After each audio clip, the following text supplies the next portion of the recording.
बिस्मिल्लाहिर्रहमानिर्रहीम अस्सलाम वालेकुम।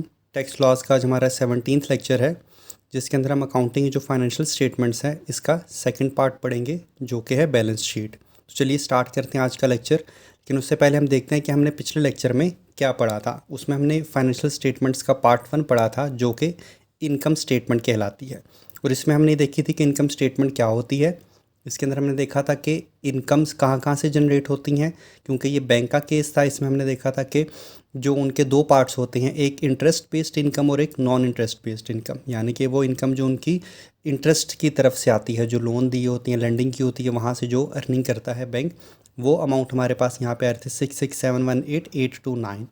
और इसी तरह से नॉन मार्कअप या नॉन इंटरेस्ट इनकम का जो टोटल आ रहा था वो था 20675,384। और इनको जब हमने सम किया तो हमारे पास टोटल इनकम आ गई 87394,213। और इसी के साथ फिर हम देखा कि उसके एक्सपेंसेस कहाँ कहाँ पे स्पेंड किए जाते हैं। Operating expense, worker welfare fund, other charges, ये सारी चीज़ें हमने पढ़ी। और इसके पास हमारे पास टोटल जो इनका एक्सपेंसेस की जो साइड थी वो टोटल हमारे पास आ रहा था 41030188। उसके बाद हमारे पास 46364025 की प्रॉफिट आ रही थी, उसमें प्रोविजंस आ गई। और उसके बाद हमने देखा कि टैक्स अप्लाई किया और लास्ट में हमारे पास प्रॉफिट आ गया आफ्टर टैक्सेशन 21193,821। यहाँ पे ये बात ध्यान में रखने की, जो प्रॉफिट आफ्टर टैक्सेशन है इसकी आगे फर्दर ट्रीटमेंट की जाती है कुछ ऑर्गेनाइजेशंस के अंदर, और कुछ ऑर्गेनाइजेशन में यहाँ पे ये अमाउंट फुल एंड फाइनल होती है। बैंकिंग सेक्टर के अंदर क्योंकि बहुत ज़्यादा और इन्वेस्टमेंट चीज़ें होती हैं, तो इसके बाद एक बनती है इनकम स्टेटमेंट, जहाँ पे इसी प्रॉफिट को मज़ीद ट्रीट किया जाता है। 21193,821, इसमें कुछ रिजर्व्स जो थे वो रखे जाते हैं, डिविडेंड्स पे ऑफ किया जाता है, इसमें से कुछ प्रॉफिट जो है जो डिफरेंट सेगमेंट्स में डिस्ट्रीब्यूट कर दिया जाता है, और कुछ अमाउंट जो है जो बाकी रिमेनिंग अमाउंट है वो वाली अमाउंट चली जाती है बैलेंस शीट के अंदर। इसको अब आज हम देखेंगे कि किस तरह से ट्रीट किया जाता है, और आज हम पढ़ेंगे बैलेंस शीट्स के बारे में। बैलेंस शीट के दो कंपोनेंट्स होते हैं, एसेट्स और लाइबिलिटीज़। हमें जो सामने ये नज़र आ रही हैं सारे के सारे एसेट्स हैं। एसेट्स की डेफिनेशन हमने पहले पढ़ ली थी, मैं दोबारा रिकॉल कर देता हूँ। एसेट्स क्या होते हैं? वो तमाम चीज़ें जिनकी वजह से जो बिज़नेस कोई भी ऑर्गेनाइजेशन रन कर रही होती है। एसेट्स में क्या क्या आ जाएगा? कैश, उसके बिल्डिंग, प्लांट, मशीनरी, इस किस्म की जो चीज़ें होती हैं वो सारी की सारी एसेट्स कहलाती हैं।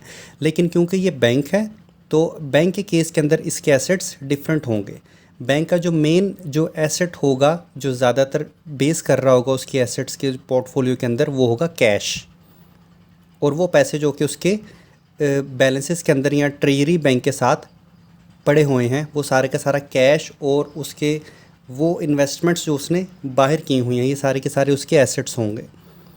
इसी तरह से जो इन्वेस्टमेंट्स बैंक ने की हुई हैं वो सारी की सारी उसके एसेट्स होंगी, और जो उसने लेंडिंग की हुई है वो उसके सारे एसेट्स कहलाएंगी। इसी तरह से और डिफरेंट टाइप्स के एसेट्स होंगे। फिक्स एसेट, अगर बैंक के पास अपनी बिल्डिंग है तो उसकी बिल्डिंग भी उसका एक एसेट होगा। उसके बाद उसकी इंफ्रास्ट्रक्चर के अंदर जितनी भी चीज़ें उसने यूज़ की हैं वो सारे का सारा उसके एसेट्स के अंदर चली जाएंगी। यहाँ पे आपको नज़र आ रहा होगा इंटेंजिबल एसेट्स। इंटेंजिबल एसेट्स के अंदर वो एसेट्स आते हैं जो कि हम फिज़िकली एग्जिस्टेंस उनकी नहीं प्रूव कर सकते, जो फिज़िकली एग्जिस्ट नहीं कर रहे होते, बल्कि इंटेंजिबल उसकी, उसमें काफ़ी सारे और एलिमेंट्स आ जाते हैं। गुडविल आ जाती है, या उसके पेटेंट्स आ जाते हैं, कॉपीराइट्स आ जाते हैं। ये सारे के सारे एसेट्स इंटेंजिबल एसेट्स कहलाते हैं। और जो बज़ाहिर हमें एसेट्स नज़र आ रहे होते हैं वो टेंजिबल एसेट्स होते हैं, या उनको नॉर्मली हम एसेट्स ही कहते हैं। तो ये सारे के सारे जो है हमारे पास एसेट्स आ जाएंगे। इन सबको हम सम अप कर लेंगे तो हमारे पास अमाउंट आ जाएगी 2250972,858। अब देखना ही होता है कि क्या ये जो एसेट्स हैं ये इसके अपने हैं या इसके अगेंस्ट इसकी और लाइबिलिटीज़ भी हैं, और साथ ही साथ ऑनर्स इक्विटी, यानी कि ऑनर का अपना कैपिटल कितना है। उस चीज़ को हम देखने के लिए हम देखेंगे कि उसकी लाइबिलिटीज़ कौन कौन सी हैं। एसेट्स की अमाउंट हम यहाँ पे याद रख लेंगे 2250972,858। लाइबिलिटीज़ की तरफ हम चलते हैं। बिल्स पेबल, बोरोइंग्स, डिपॉजिट्स, यानी कि वो सारे काम जो उसने बाहर लोगों को अमाउंट पे करनी है। इसके अंदर मेन जो प्रपोर्शन है वो आ जाता है डिपॉजिट्स का, कि वो पैसे जो लोगों ने बैंक के अंदर अपने अकाउंट्स में रखवाए हुए हैं, वो सारे के सारे पैसे बैंक की लाइबिलिटी है। बैंक ने वो सारे के सारे पैसे उन लोगों को वापस पे ऑफ करने हैं। इसके अलावा बिल्स पे करने हैं। बैंक ने अगर ख़ुद लोन लिया हुआ है, बोरिंग की हुई है, वो लाइबिलिटी होगी उसकी। इसके अलावा काफ़ी सारे बैंक टू बैंक वेरी करेंगे, काफ़ी सारे और ऐसी चीज़ें हो सकती हैं जो लाइबिलिटीज़ के अंदर आ सकती हैं, लेकिन बैंकिंग सेक्टर के अंदर मोस्टली जो है वो लाइबिलिटीज़ के सेगमेंट में यही 2-3 चीज़ें आती हैं कि उसने जो मेजर पोर्शन किस पे बेस करेगा, जो उसने लोगों के पैसे अपने पास बतौर अमानत रखे हुए हैं, या उसने किसी से कर्ज़ा लिया हुआ है बैंक ने, या उसने जो अदायगियाँ बिल्स की करनी है, वो सारे के सारे इसके आ जाएंगे। इसका जब हम सम करेंगे तो हमारे पास अमाउंट आ जाएगी 2123161,450, ये होगी लाइबिलिटीज़। ठीक है, अब नीचे हमें एक अमाउंट नज़र आ रही है नेट एसेट्स की 127811408। ये अमाउंट कैसे निकली है? एसेट्स का टोटल माइनस लाइबिलिटीज़ का टोटल। तो हमारे पास अमाउंट आ जाएगी 127811408। नीचे अब नज़र आ रहा है रिप्रेजेंटेड बाय। अब यहाँ पे ऑनर्स इक्विटी की बात की गई है। ऑनर्स इक्विटी के अंदर शेयर कैपिटल आ जाएगा, उसके कंपनी के कुछ रिजर्व्स आ जाएंगे, या जो रिवैल्यूएशन की है एसेट्स की वो चीज़ यहाँ पे नज़र आ रही है हमें। ये बेसिकली चीज़ें जो है ना कंपनी टू कंपनी वेरी करती हैं, तो इसलिए इन सब चीज़ों को डिटेल में समझाना तो बहुत जो है वो टाइम टेकिंग हो सकता है, और ये काफ़ी वास्ट फील्ड है जिसके अंदर हम काफ़ी सारी, क्योंकि हर एक नेचर ऑफ बिज़नेस डिफरेंट होगा, हर कंपनी के एसेट्स लाइबिलिटीज़ डिफरेंट होंगी, उसके जो शेयर कैपिटल और इसकी जो फॉर्मेशन है वो डिफरेंट होगी। तो क्योंकि हम मेन चीज़ों की बात करेंगे, जैसे मैंने एसेट्स बताया, बेसिक एसेट्स का हमें पता होना चाहिए, बेसिक लाइबिलिटीज़ का पता होना चाहिए हमें, और इसी तरह से यहाँ पे शेयर कैपिटल और रिजर्व्स का पता होना चाहिए कि ये क्या चीज़ होती है। शेयर कैपिटल वो अमाउंट जो कि ऑनर ने या जितने भी ऑनर्स थे शेयर्स होल्ड किए हुए हैं या शेयर्स में अपनी ऑनरशिप जो है उनकी एग्जिस्ट करती है, वो शेयर्स होते हैं। रिजर्व्स के प्रॉफिट का कुछ पोर्शन सेव कर लिया जाता है, वो रिजर्व्स में चला जाता है। उसके बाद अनअप्रोप्रिएट प्रॉफिट ही वो प्रॉफिट है जो कि अभी अनअप्रोप्रिएट है, अभी डिस्ट्रीब्यूट नहीं किया गया।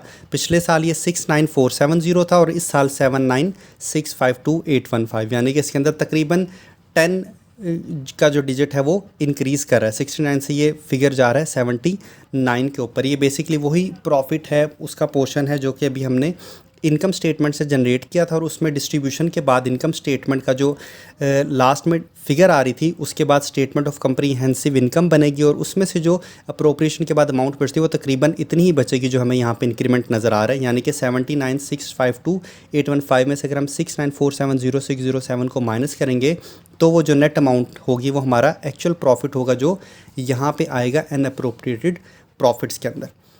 अच्छा, अब हम इसकी जो टोटल अमाउंट है उसको नेट करते हैं शेयर कैपिटल रिजर्व्स को, वो हमारे पास आ जाएगी 127811408। अब अगर आप यहाँ पे ब्लू बॉक्सेस को देखें तो उन दोनों की अमाउंट क्या है, सेम है। अगर ये अमाउंट सेम आती है इसका मतलब है कि हमारी बैलेंस शीट जो है वो इक्वल है, हमारी जो शीट्स हैं वो बैलेंस्ड है, यानी कि हमारी सारी जो वर्किंग की गई है, अगर कहीं पे भी पूरे काउंटिंग साइकिल के अंदर कहीं ना कहीं कोई एरर हो तो बहुत रेयर चांस है कि ये दोनों साइड्स इक्वल आएंगी। ठीक है, तो हमें देखना है कि नेट एसेट्स को हम शेयर कैपिटल के साथ कंपेयर कर लेंगे तो हमारे पास रिजल्ट आ जाएगा, दोनों अमाउंट्स इक्वल हो जाएंगी। या हम इसको एक और तरीके से भी चेक कर सकते हैं जो कि कहलाती है अकाउंटिंग इक्वेशन। अकाउंटिंग इक्वेशन के अंदर क्या होता है, एसेट्स बराबर हो जाते हैं लाइबिलिटीज़ प्लस इक्विटी के। अब ये जो अभी केस हमने पढ़ा उसमें एसेट्स का हमारा टोटल आ रहा था 2250972,858 और लाइबिलिटीज़ आ रही थी 2123161,450। उसने ये किया है, एसेट्स में से लाइबिलिटीज़ को माइनस करके जो अमाउंट आई वो अमाउंट आई थी 127811480 जो कि इक्वल थी इक्विटी के।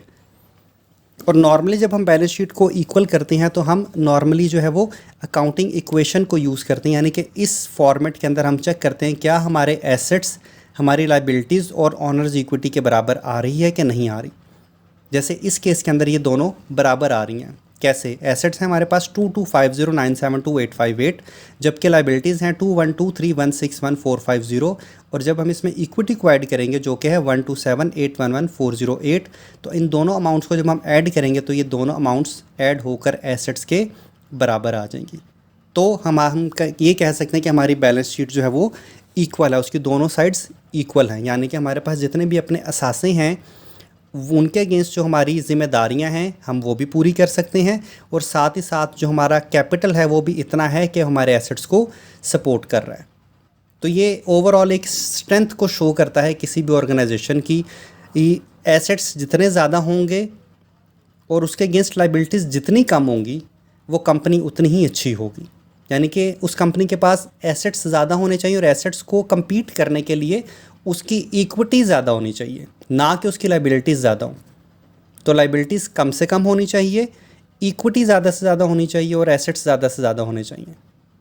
तो वो क्या होगा कि वो कंपनी की स्ट्रेंथ उसके ऊपर उन इन इन जो ये हमारे पास जो भी एलिमेंट्स हैं इनके ऊपर वो उसकी स्ट्रेंथ जो है वो डिटरमिन की जाएगी।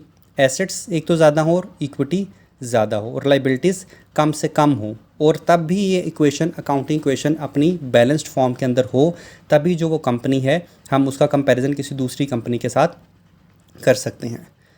तो यहाँ तक था हमारा आज का टॉपिक। उम्मीद है आप लोगों को समझ आ गई होगी कि फाइनेंशियल स्टेटमेंट्स के अंदर दो एलिमेंट्स हैं, इनकम स्टेटमेंट और बैलेंस शीट। इनकम स्टेटमेंट के अंदर इनकम और एक्सपेंसेस का कंपैरिजन किया जाता है और बैलेंस शीट के अंदर एसेट्स और लाइबिलिटीज़ का कंपैरिजन किया जाता है। तो इन दोनों तरीक़ों से हम किसी भी कंपनी की जो फाइनेंशियल स्ट्रेंथ है उसको चेक कर सकते हैं। तो आज का लेक्चर हम यहीं पे ख़त्म करते हैं। इंशाल्लाह नेक्स्ट लेक्चर तक मुझे इजाज़त दीजिए। अल्लाह हाफ़िज़।